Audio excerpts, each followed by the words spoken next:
J'ai oublié de parler du tome 2 de Seasons dans le point lecture dernier, donc on va en parler cette fois-ci.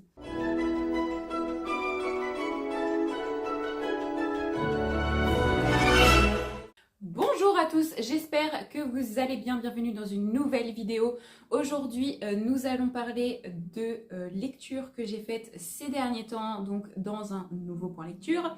Et nous allons commencer sans plus tarder par le tome 2 de Seasons. Donc il me semble que c'est un hiver pour te résister. J'ai oublié d'en parler dans le précédent point lecture.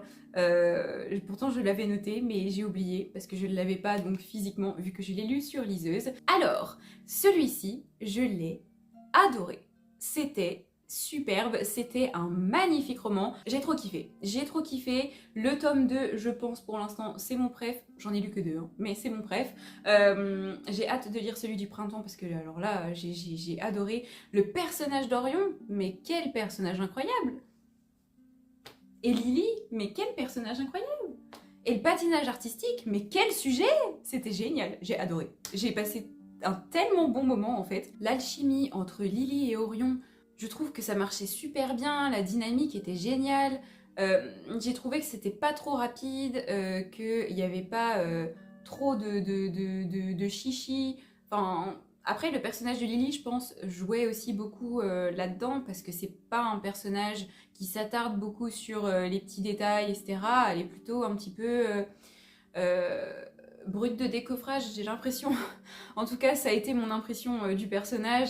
Elle y va, elle a la niaque, et voilà, elle s'attarde pas trop sur les qui dit quoi, etc. J'ai bien aimé aussi la dynamique avec sa soi-disant pote. Voilà, je la sentais pas dès le début, celle-là, de toute façon. Donc j'ai beaucoup aimé ce truc-là aussi. Voilà, et puis bah, j'ai adoré la thématique du patinage artistique. C'était une thématique superbe qu'on voit pas forcément beaucoup, qui est pas forcément très connue non plus. Et c'était super, j'ai adoré, voilà, c'était original et j'ai été embarquée. Donc pour une romance, franchement, voilà, c'était génial, j'ai kiffé. Rien à dire de plus dessus à part c'était top. Voilà, et j'ai hâte de lire le tome 3. Ensuite, j'ai lu Alchemized, voilà, de Céline Liu. Alors, ce livre était incroyable. Franchement, ça faisait longtemps que j'avais pas lu un livre comme ça. Je pense que tout ce qui est dark fantasy, c'est mon truc parce que j'ai été embarquée par l'univers, c'était génial, c'était tellement original, j'ai adoré. Et j'ai adoré le personnage de Kane, j'ai adoré le personnage d'Elena. Voilà, j'ai juste eu du coup, alors j'ai frôlé le coup de cœur, mais pas complètement parce que j'avoue que j'avais plus d'affinité du coup avec les passages donc des parties 1 et 3. J'avoue que tout le flashback du milieu, où j'étais un peu moins fan de l'ambiance, voilà, c'était moins dark entre guillemets, mais c'était absolument excellent, j'ai adoré. Je ne vous ai même pas fait de résumé, donc pour le résumé, on va suivre Elena, qui est donc alchimiste et elle se retrouve prisonnière dans une espèce de manoir énorme qui appartient donc à Kane Ferron, qui est donc le haut préfet, voilà, donc il est très haut dans le gouvernement des nécromanciens qui ont pris le contrôle de Palladia. Kane, lui, est très connu pour être quelqu'un de cruel, de sans cœur, il est également immortel et c'est à cause de lui qu'il y a eu du coup un renversement de l'état. Et donc Elena est enfermée chez lui et elle va être soumise donc à plein de tests scientifiques. C'est un petit peu une expérience parce que eh bien en fait ils aimeraient créer des bébés avec du coup les meilleurs pouvoirs d'alchimiste. C'est un peu glauque, c'est vrai, mais c'est génial. Ce que j'ai adoré et que vraiment je tiens à souligner dedans, c'est que le personnage de Kane n'est pas dénaturé une seule seconde. Et ça, merci quoi. J'ai lu tellement de livres où les personnages cruels, entre guillemets, perdent leur cruauté. et leur dureté en fait de caractère pour devenir des petits bisounours. Alors oui, certes, tu peux être avoir un petit côté bisounours si tu veux, mais si le gars est comme ça depuis 20 ans, il va pas changer du jour au lendemain. Vous voyez, c'est quelque chose qui est vraiment genre ancré en lui. Et j'ai adoré le fait que Kane, du coup, ne soit pas dénaturé un seul instant. On sait qu'il est cruel, il est cruel. On sait voilà, il est sans cœur, qu'il est prêt à faire n'importe quoi. Voilà, il le fait et il est pas dénaturé. Alors, on a quand même du coup ce côté où on le voit du coup un peu plus doux, etc. Mais j'ai adoré. C'était génial. Heureusement qu'ils l'ont gardé ce truc-là. Par contre, et là, j'en ai pas du tout entendu parler et ça me... Oh, ça m'a surprise de pas en avoir entendu parler parce que moi, vraiment, ça m'a énormément énervée. C'est les fautes, les coquilles. Combien de coquilles il y a là-dedans? Je sais pas, je dirais une cinquantaine. Voilà. Moi, ça m'a gonflé en fait. Arrivé à la moitié du livre, je me disais juste, oh, c'est quelques fautes par-ci par-là. Mais non, en fait, c'est des fautes tout le temps, tout le temps, tout le temps. C'est des fautes qui auraient pu être évitées. Franchement, il y en a une, c'était Elena et Kane. Le et, c'est E-E-T en majuscule. Si ça te saute pas aux yeux, c'est quand même problématique. Il y a des Elena sans A, il y a des mots en moins, des mots en plus. Et j'avoue que moi, en fait, ça me sortait en fait de ma lecture et ça m'énervait. Quand on a quelques-unes, je veux bien, sur un roman de 900 pages, t'en as 10. Ok, d'accord, l'erreur est humaine, ça passe, il n'y a pas de souci.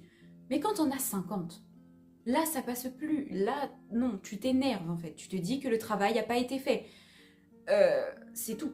Et j'avoue que ça m'a tellement énervée en fait ces trucs-là que bah du coup ça me sortait de la lecture et j'avoue qu'il y a des fois j'étais énervée du coup et du coup plus en accord avec ce que je devais ressentir en fait en lisant le roman en fait et ça m'a saoulée. Donc voilà, je sais pas si j'ai été la seule mais en tout cas moi ça m'a choquée. Dites-moi si je suis pas la seule. Ensuite, j'ai lu le tome 15 de Nina du Royaume aux Étoiles, donc petit manga qui, du coup, comme je le pensais, commence un nouvel arc. C'est un super nouvel arc, je pense, parce que là, j'ai été embarquée complet dans cette nouvelle aventure. Il y a deux nouveaux personnages juste là que j'aime beaucoup déjà, donc j'ai hâte de lire la suite et d'en apprendre plus aussi sur le peuple des étoiles et sur donc Ikami qui l'accompagne donc au Lindrum et voilà, j'ai trop hâte de savoir la suite, c'est franchement génial, génial, génial. Pour ceux qui ne connaissent pas Nina du Royaume aux Étoiles, je vous invite à aller checker ma vidéo sur les mangas, je fais un résumé dedans du livre. Donc si jamais voilà, vous êtes intéressé, n'hésitez pas à aller là-bas pour voir le résumé. Je ne vais pas en parler plus que ça de celui-ci ici. Mais en tout cas, ce tome 15 était absolument excellent. Après ça, j'ai lu donc A Promise of Peridot, qui est donc le tome 2 de A Dawn of Onyx de Kate Golden. Alors, A Dawn of Onyx, je l'avais adoré et je n'avais plus aucun souvenir de ce livre. Je savais juste que je l'ai dévoré, je l'ai adoré, et il n'y a rien qui est resté. Alors, je ne sais pas ce qui s'est passé, c'est la première fois que ça m'arrivait d'oublier totalement un livre. Alors, j'ai pas tout oublié non plus, il y avait quelques trucs voilà, qui revenaient, mais sur la globalité, j'avais quand même pas mal oublié de choses, et surtout, j'ai lu donc un résumé spoilant pour pouvoir lire le tome 2 parce que j'ai essayé de me lancer comme ça et du coup j'ai été totalement perdue, je me suis dit mince, je me souviens plus du tout de ce qui s'était passé quoi. Donc j'ai lu le résumé spoilant et même en le lisant, et ben en fait il y a plein de choses qui me revenaient pas. Donc je me suis dit c'est bizarre, voilà, il y a des choses comme ça qui arrivent des fois et là c'est vraiment la première fois que ça m'arrive. Mais du coup c'est revenu en fait au fur et à mesure. Donc en lisant la fin de Promise of Peridot, j'avais quand même beaucoup plus de souvenirs qu'au début. Mais il y en a quand même des passages, voilà, je ne sais pas trop, je sais plus, voilà. Mais c'est pas grave, c'est pas des passages importants. Tout ce qui était important, je l'ai retrouvé. Donc ça c'est super. Pour ce tome 2, alors... j'ai aimé ce tome 2. Il y a énormément d'aventures. Pour le coup, il y a plein de choses qui se passent. On a des espèces de courses un petit peu contre la montre, enfin en tout cas contre les pierres, voilà. C'est très très dynamique, très épique. Mais par contre, pour l'histoire, l'avancée de l'histoire, j'ai l'impression qu'on n'a pas énormément avancé dans l'histoire. Alors, il y a du coup des choses qui se sont passées. Ce qui est cool et que j'ai bien aimé, c'est que ils échouent aussi. Donc ça, c'est plutôt bien d'avoir aussi des échecs, voilà, pour montrer aussi que c'est pas tout le temps dans un claquement de doigts et puis ils ont les réponses et puis ça avance. Non, non, là on avait aussi donc des échecs, ce qui est plutôt cool. Mais du coup, je trouve qu'on n'a pas beaucoup avancé. En fait, je dis ça parce que je trouve que par rapport au début et par rapport à la fin, on est un petit peu dans la même vibe et dans comment dire, dans la même quête en fait. La quête n'a pas vraiment avancé en soi. Donc j'attends avec impatience le tome 3. Je sais pas quand est-ce qu'il va sortir parce que je sais que le tome 2 a mis quand même beaucoup de temps à sortir. Donc j'attends le tome 3 pour voir du coup comment ça va avancer. En tout cas, le tome 2 était bien, même si du coup je trouve que ça a été un peu lent pour l'histoire en elle-même. On a du coup aussi l'histoire entre Kane, parce que lui aussi s'appelle Kane, voilà, entre Kane et, comment elle s'appelle, Arwen. Entre Kane et Arwen, il fait vraiment tout noir, je suis désolée. Voilà, il fait tout gris dehors, il fait tout noir dans la vidéo. Donc on a aussi du coup cette histoire d'amour entre Kane et Arwen qui évolue, je trouve que c'est une bonne dynamique, voilà. Par contre je me rappelais pas que les scènes de smut étaient vraiment aussi crues au niveau des termes. Bon après c'est un choix, ça passe, c'est pas non plus délirant comme scène, donc ça va. Mais du coup, voilà, donc j'ai bien aimé, c'est pas un coup de cœur, c'est moins un coup de cœur en tout cas que le tome 1, mais ça reste une très bonne lecture que j'ai faite, donc voilà, j'ai bien aimé. Ensuite, j'ai lu Le Petit Prince de Saint-Exupéry, je ne savais pas quand je l'ai lu, mais c'était les 80 ans de l'écriture du Petit Prince. C'était, je pense, une bonne période pour le lire. Voilà, donc je l'ai découvert parce que je ne l'avais jamais lu, je ne l'avais pas lu enfant non plus. Donc voilà, donc j'ai découvert ça. Écoutez, c'était un joli petit moment que j'ai passé. Je trouvais que pour un livre pour enfants, c'est quand même des sujets qui sont très très sérieux. J'aime beaucoup le fait que le Petit Prince, avec donc sa naïveté et son esprit d'enfant, passe de planète en planète et en fait découvre le monde des adultes et ce qui n'est pas drôle dans le monde des adultes et qu'il essaye lui en fait de leur apporter une petite pierre de joie en fait sur leur planète et aussi les met face eh bien, à tous leurs paradoxes qu'ils peuvent avoir en fait à travers donc ces questions d'enfants en fait que n'importe quel enfant pourrait poser et donc c'était très beau, très intéressant, très triste aussi à la fin. Je m'attendais pas à ce que le petit prince du coup meure. J'étais un peu surprise pour un livre pour enfants, c'est quand même voilà, c'est quand même quelque chose qui n'est pas anodin quoi. Donc voilà, et franchement voilà, très très très beau très beau petit roman. Je ne vais pas m'éterniser dessus parce que je pense que la plupart des gens connaissent. Mais voilà, c'était très très joli. Ensuite, j'ai lu le tome 2 de Noragami. C'est donc un manga que j'apprécie énormément. Le personnage de Yato est clairement un de mes personnages préférés dans les mangas. Je le trouve tellement drôle et à la fois très sérieux et il fait pitié en même temps. Enfin, voilà, il y a plein de choses et c'est vraiment un personnage que j'adore, voilà.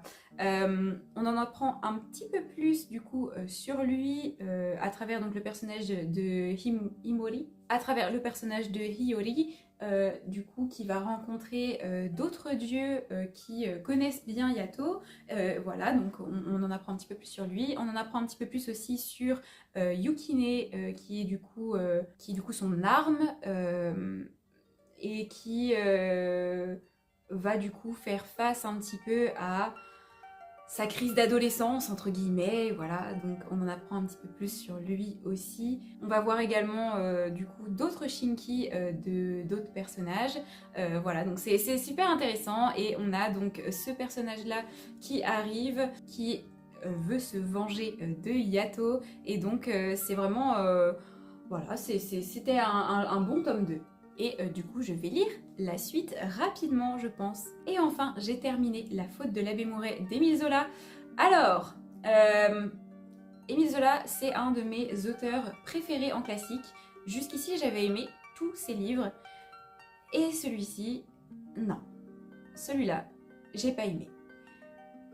Ça partait pourtant bien, je trouvais que le début c'était assez sympa, je me suis dit il va y avoir de la corruption, on sent que les personnages ils vont être voilà, happés par ce village qui est, qui est totalement corrompu, clairement. Et en fait, pas du tout, voilà, pas du tout, ça n'a pas été du tout ça, et j'ai été un peu surprise. Donc pour le résumé, on va suivre donc Serge Mouret qui est tout jeune abbé, et sa sœur Désirée qui elle du coup trouve de la joie dans le quotidien à travers donc la ferme et les animaux. Donc elle a une certaine naïveté et une joie enfantine à 22 ans. Lui donc Serge Mouret donc a 26 ans si je ne dis pas de bêtises, 25 ou 26 ans. Ils sont tous les deux amenés dans un village où tout le monde est corrompu, tout le monde est cousin, personne ne croit vraiment en Dieu, entre guillemets, parce que ils en ont que faire, quoi. Et Serge va tomber malade et il va être emmené dans une maison. Et à la suite de cette maladie, il va avoir de l'amnésie. Et il va donc errer dans les jardins avec une jeune fille. Le jardin donc s'appelle Paradou. Et ils vont errer là-dedans et il va découvrir donc la luxure, la femme, etc., etc. Bref, il va se faire corrompre comme ça. Et donc on a clairement, très très clairement, une réécriture du Jardin d'Éden et du mythe de Adam et Ève. Pour le coup, je pensais que ça allait être bien plus terre à terre, parce que Zola il écrit quand même des choses généralement qui sont très réalistes, très réalistes, très crues, très réalistes, voilà, des choses qu'on peut voir, qu'on peut palper, qu'on peut comprendre. Et là, dans celui-là, on est parti dans une espèce de rêverie bizarre, une espèce d'émerveillement étrange. Voilà. En fait, on est allé directement dans la psychologie du personnage de Serge et de l'abbé, du coup, une espèce de critique un petit peu de ces personnes, en fait, qui sont dans les ordres. Je sais pas. J'avoue que, voilà, je m'attendais pas à ça, j'ai pas du tout aimé. En fait, j'ai pas aimé. La moitié du livre, c'est que la description de plantes, de fleurs. Ouais, ok. J'ai compris qu'on était dans le paradis, qu'on était dans le jardin d'Éden, mais pour moi, en fait, ça n'avait pas grand intérêt. D'habitude, on a des critiques quand même de la société, de personnes quand même qui sont bien plus intéressantes, quoi. Là, j'avoue que l'abbé, bon, voilà. On a quand même tout un dévouement de lui envers Marie au début, qui du coup se transforme en dévouement du coup à cette femme qui s'appelle Albine, dans ce jardin, le Paradou. Et puis après un espèce de retour à la réalité où du coup il renie un peu Marie et il va aller du coup plus se tourner vers Jésus. Ok, je comprends le cheminement de pensée, mais est-ce que vraiment c'était intéressant d'en faire un livre? Je suis pas sûre. Voilà. En tout cas, moi, ça m'a pas intéressé. C'était pas intéressant. Et je m'attendais à quelque chose, en fait, de plus réel, en fait. Et là, on était vraiment dans quelque chose de très contemplatif, illusoire, psychologique, voilà, donc absolument rien à voir. Et pour le coup, ben, j'ai pas aimé. C'est dommage. Mais c'est comme ça. Il en faut bien un, voilà, qui n'entre pas dans mes lectures que j'aime bien, quoi, c'est tout. Et c'est pas grave, je lirai du coup le prochain Rougon-Macquart de Zola bientôt. Et voilà, ce sera une autre thématique. Donc je pense que j'aimerais mieux que celui-là en tout cas. C'est tout pour ce point lecture. J'espère que la vidéo vous a plu. Dites-moi si vous en avez lu aussi. Et surtout, dites-moi si vous avez lu Alchemized, si vous aussi, les fautes d'orthographe, ça vous a énervé. Parce que j'espère ne pas être la seule comme ça en fait. Hein. N'hésitez pas à liker la vidéo et à laisser un petit commentaire si vous avez aimé. N'hésitez pas aussi à vous abonner si ce n'est pas déjà fait. Et en attendant, je vous dis à la semaine prochaine pour une nouvelle vidéo. Bisous!